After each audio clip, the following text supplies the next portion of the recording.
clears everything up for me? No. It was more, yes, I will agree that I'll make the time to meet with you and your board, and he committed to that. And that is really important to me because I don't want to have 2 or 3 people simply brief him and he not be able to interact with you. He said that his schedule was fairly full through February, and so we're looking at a date in March, and we had asked staff to follow up on that. And will we do that with him and council together? Well, that's a very interesting question because I would also like to have a board-to-board meeting with council. But we would have to ask whether that's possible and whether we could arrange it. So who's, I'm confused, who's meeting today then? Tomorrow. No, it's today. Got moved today. Oh. Sorry, I got a call yesterday afternoon. The other thing, and I'll fill this in really briefly, is the mayor said, give me some basic information. I need to know what your budget is, where your resources come from, how many projects do you have, kind of just give me that kind of information. And we said, great. I called Jim, he started to put that together. They then called and said, I want a briefing on your budget or on your finances. But whatever it is, Jim's put that together. He's meeting today just with the mayor. Just going to be Jim, the mayor, and perhaps Steve and Scott. Thank you. Carrie. Who? Carrie. Oh, Carrie. She knows everything. So. She knows everything. You got to take her with her wherever you go. Absolutely. And so I misunderstood. I thought the whole board was going to be there today. I misunderstood. I would want a really well-organized presentation in which we give him good information and he is able to conceptualize what we do and how we do it. The big relationship that we need to develop with the administration is what is their view of economic development and how do we fit into that? Who's going to be at this meeting again? Jim Reese, Carrie, Scott, and the mayor plus Steve Ross from his staff. Are you there, Scott, as urban renewal, or are you there as the president of the council? Yes. Yes. And I don't want this to be the let's answer all your questions meeting. This is to get him up to speed so he's got at least a feel for our budget, our revenues, and our projects. That's what we'll do. Something that's bothering me, and I'll just say like a regular citizen sits down and reads the newspaper.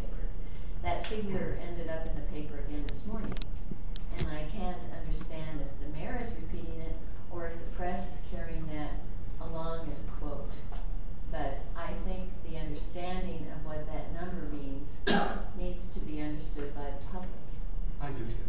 And I hope in some way that generates itself out as an explanation, not as pointing fingers at anybody, but as an explanation of what happened. What I'd like to do is if we're done and satisfied that we know the answer to how that happened, to move on to the other issues. And then I'd like to have a discussion about how do we go, where do we go from here? How can we get this back on track?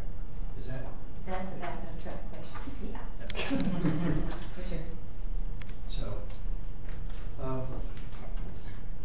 Judy. Yeah, can I just say that I think the basic problem we had in the beginning, our board, our staff, and the developers, wasn't one of lack of communication as much as it was a lack of educating them. And maybe it's because we didn't realize how little they really knew about how it worked. Whatever, that doesn't matter. The point is that we had to go through a great deal with them to make sure they understood, and they finally ended up that they did. So I think that part is okay.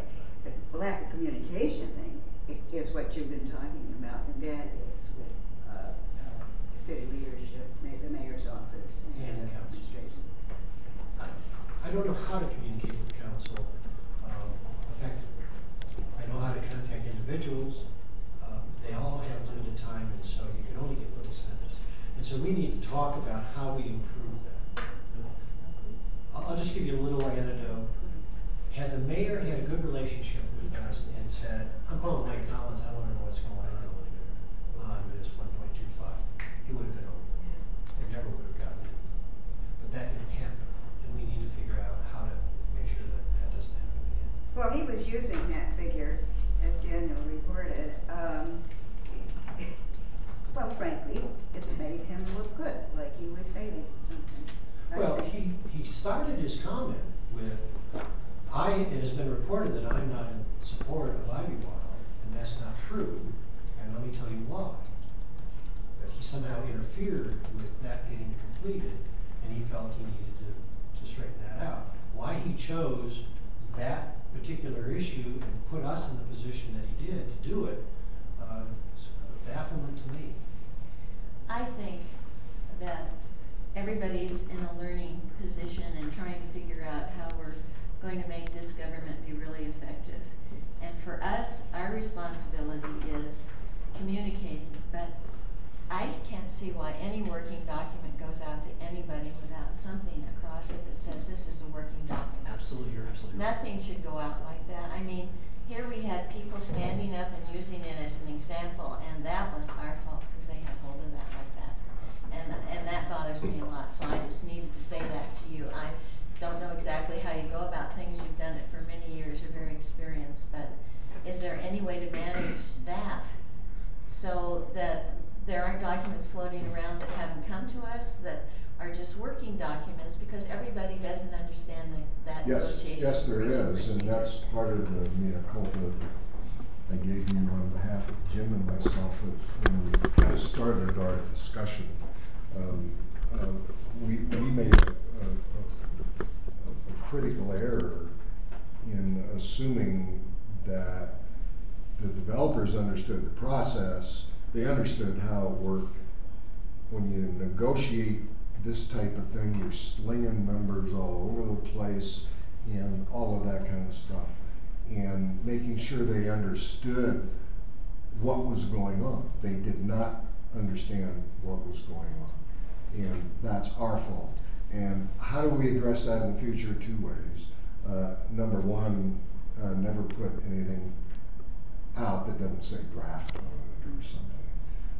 Number two, recognizing who our partners are and making sure they understand the process rather than just assuming that they do, which was our big mistake. So you're exactly right about that kind of stuff. And the same thing holds true for working with city staff. I mean, the same exact things have to come in play until we can develop a relationship of trust amongst all of us, that we all know that we're just, we're yelling at each other, and all that kind of stuff, but we're all working towards a product, right? That all of this stuff doesn't mean anything until you get to the product, and the product is what you have to defend.